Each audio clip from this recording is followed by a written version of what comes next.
I sometimes think we are too much impressed by the clamor of daily events. Newspaper headlines and the television screens give us a short view. They so flood us with the stop-press details of daily stories that we lose sight of one of the great movements of history. Yet it is the profound tendencies of history and not the passing excitements that will shape our future. John F. Kennedy, or JFK, was the 35th President of the United States, serving from 1961 until his assassination in 1963. He was born in Brookline, Massachusetts on May 29, 1917, into a wealthy and politically connected family. JFK grew up in the shadow of his father, Joseph Kennedy, who was a successful businessman and later served as the United States ambassador to the United Kingdom. After attending Harvard and serving in the Navy during World War II, JFK was elected to the U.S. House of Representatives in 1947 and the U.S. Senate in 1953. He became known for his political charisma, his ability to inspire others, and his commitment to public service. It might be said now that I have the best of both worlds, a Harvard education and a Yale degree.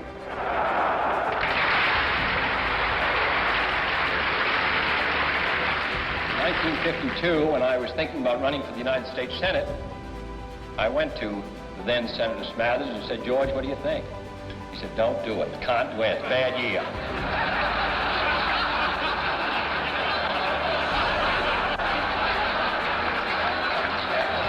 In 1956, I was at the Democratic Convention, and I said I didn't know whether I'd run for vice president or not.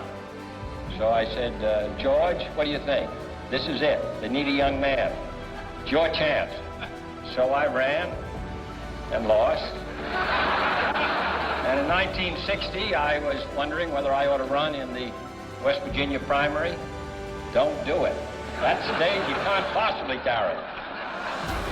And actually, the only time I really got nervous about the whole matter at Los Angeles was just before the balloting. George came up and said, "I think it looks pretty good for you." In 1960, JFK ran for president against Richard Nixon and won a close election. His inaugural address, delivered on January 20, 1961, contained the famous phrase, "Ask not what your country can do for you, ask what you can do for your country." Ask not what your country can do for you, ask what you can do for your country.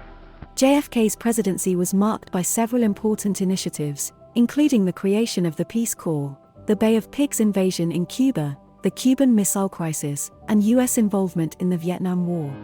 So it was in the fall of 1962, when it was learned that in Cuba, 90 miles from the shores of the United States, the Soviet Union had begun building missile emplacements. In this crisis, both the nation and the man were tested for the will and the courage to defend freedom. The president ordered a military quarantine of Cuba and bluntly declared that the Russians must halt what he called this clandestine, reckless, and provocative threat to world peace. The line had been drawn. A challenge that invoked the specter of a nuclear confrontation had been issued. This was the burden that John Kennedy accepted. This was the crushing responsibility that was his. It was so in Berlin and Vietnam. It was so in the Congo and in the United States. To fulfill the role we cannot avoid on the world scene, we must re-examine and revise our whole arsenal of tools. First, we must strengthen our military tools. We are moving into a period of uncertain risk and great commitment, in which both the military and diplomatic possibilities require a free world force so powerful as to make any aggression clearly futile.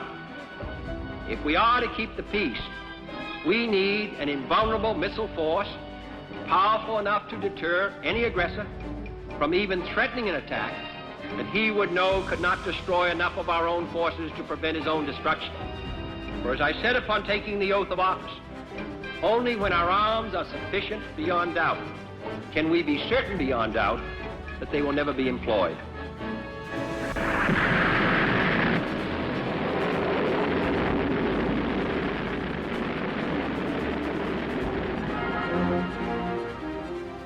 He also supported the civil rights movement and delivered a historic speech in 1963 calling for racial equality.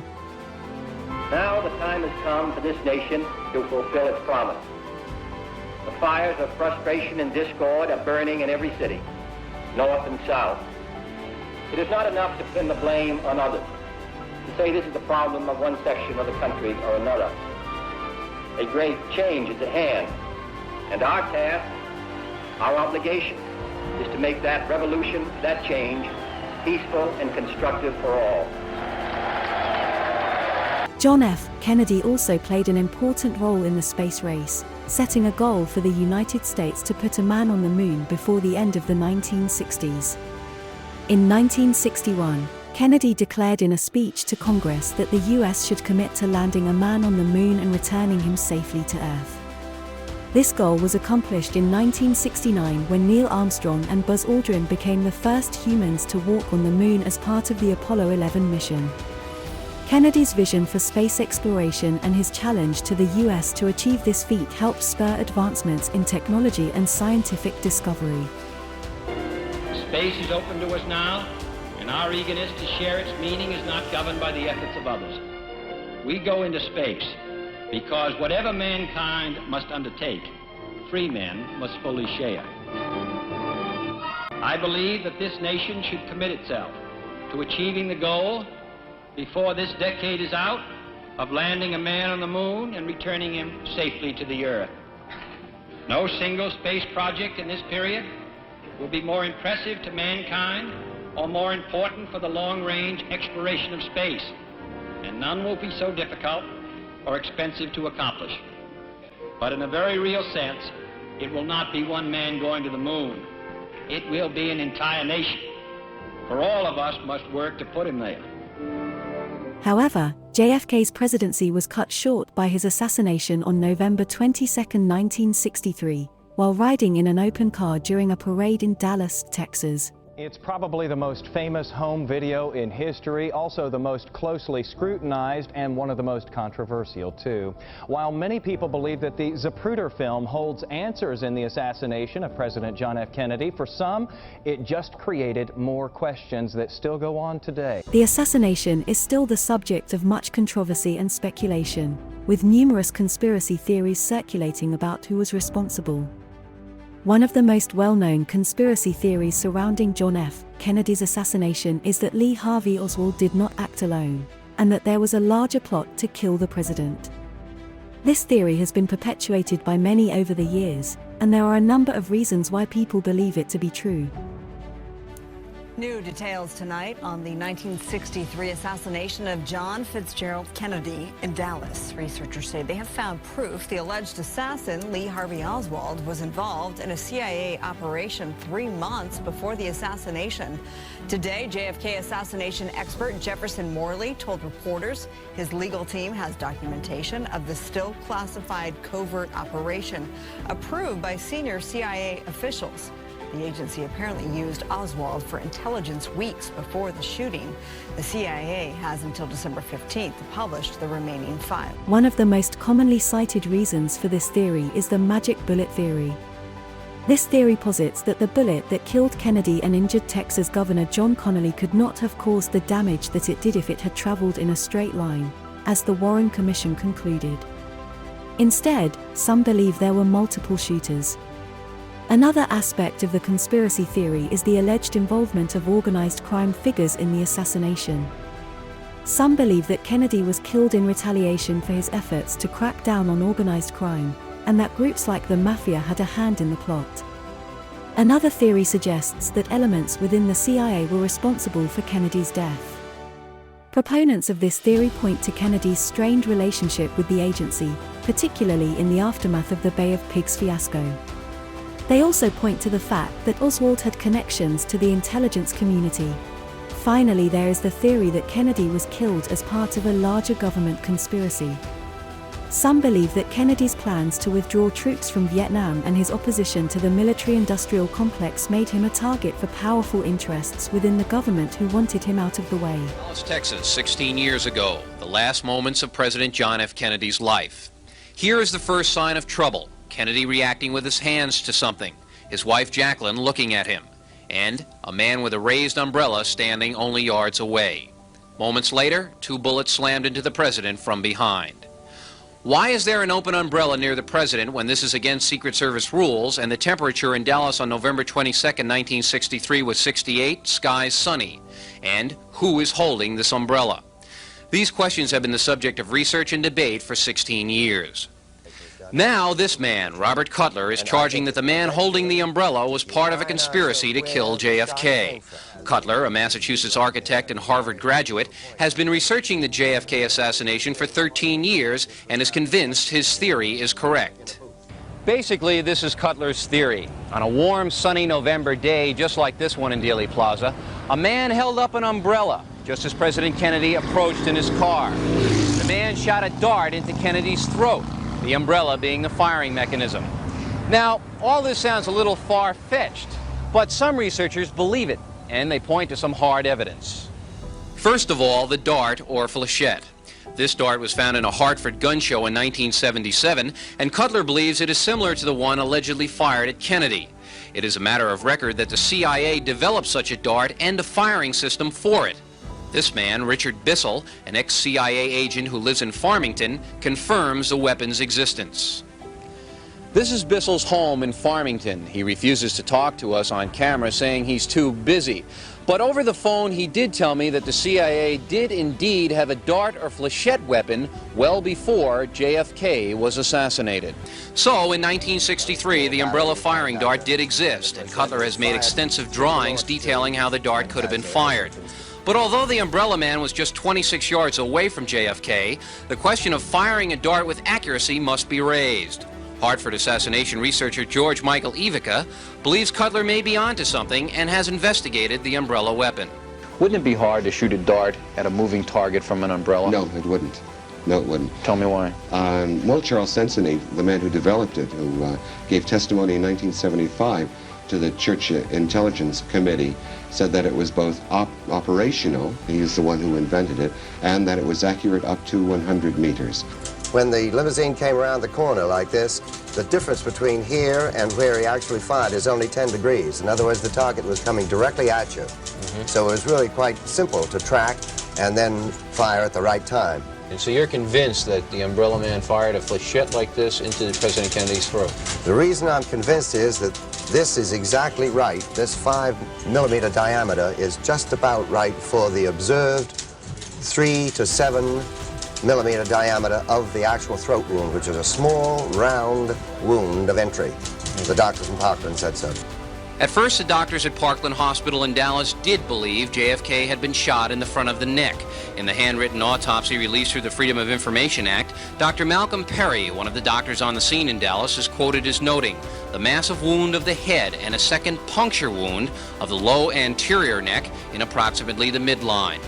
When this handwritten autopsy report was typed for official distribution, the word puncture was inexplicably taken out and the word smaller put in its place. Soon after noting the puncture wound, Dr. Perry performed a tracheotomy on JFK, thereby obliterating the original neck wound. Today, the official government line is JFK was shot only from the rear and his throat wound was an exit wound. Critics want to know what happened to the dart that allegedly hit JFK in the throat. Cutler points to this document, a receipt signed by 2 FBI agents acknowledging the acceptance of a missile removed from JFK's body. This missile receipt has been a mystery for 16 years and a prime piece of conspiracy evidence. Francis X. O'Neill is one of the FBI agents who signed for the missile. He's now retired and lives in Guilford. For the first time on television, O'Neill speaks out about the missile controversy.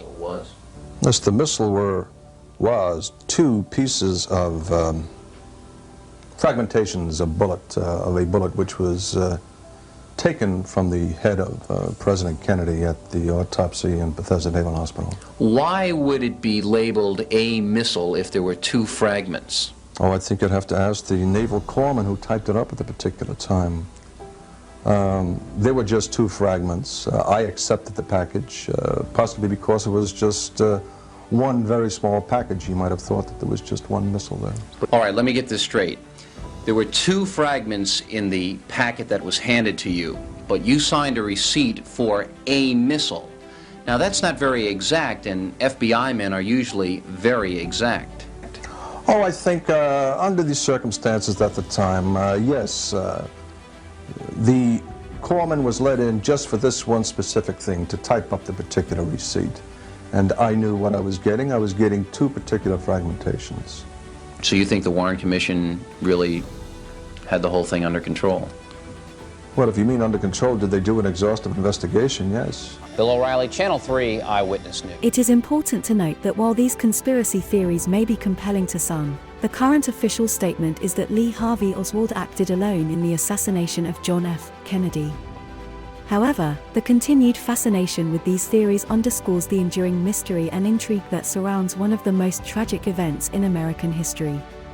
Despite the tragic end to his life, JFK is remembered as one of the most popular and inspirational presidents in American history. His legacy continues to inspire generations of Americans, and his life and death are still the subject of books, films, and television programs. I spoke a year ago today to take the inaugural, and I'd like to paraphrase a couple of statements I made that day by saying that we observe tonight not a celebration of freedom, but a victory of party. For we are sworn to pay off the same party debt our forebears ran up nearly a year and 3 months ago. Our deficit will not be paid off in the next 100 days, nor will it be paid off in the first 1,000 days, nor in the life of this administration, nor perhaps even in our lifetime on this planet, but let us begin.